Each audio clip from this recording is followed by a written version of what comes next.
আসসালামু আলাইকুম। আমরা এখন যে আল হিকমা যে বাগানের আমরা মেন স্পটে চলে আসছি। আল্লাহ মাশাল্লাহ মাশাল্লাহ কত সুন্দর। রিয়াজ ভিতরে ঢুক এদিকে আয়, কিছু বল এই বাগানের উদ্দেশ্যে কিছু বল। আসলে আমরা ফার্স্ট টাইম যে বাগানে ঢুকছি সেটা হচ্ছে মানে অন্যরকম বাগানটা সাইজ। এটা হচ্ছে মানে মেন বাগান, যেটা হচ্ছে ওনারা এই বাগানের পিছনে অনেক শ্রমগাম দিছে।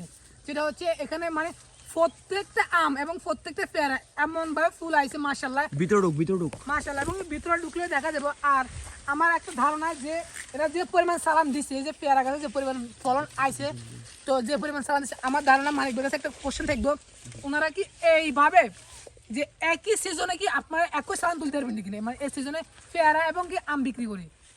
জি ধন্যবাদ আপনাকে রিয়াজ সাহেব। তো যাই হোক, আপনি একটা জিনিস যদি দেখেন, আলহামদুলিল্লাহ আমাদের এই যে পেয়ারা, এটা হচ্ছে গোল্ডেন 8 থাই পেয়ারা, মানে 12 মাসি জাতের একটা পেয়ারা। আমরা অলরেডি এই গাছ থেকে 3বার হারভেস্ট করেছি, মানে পেয়ারা উঠাইছি। এখন আমাদের চতুর্থ স্টেপে হারভেস্টের কাজ চলমান। তো এখানে আমরা সমন্বিত চাষ পদ্ধতি পেয়ারা এবং আম নিয়ে কাজ করতেছি আমাদের এই মেইন বাগানে। তো এখানে যদি আপনি দেখেন বিভিন্ন সাইজের এখনো পেয়ারা পাবেন।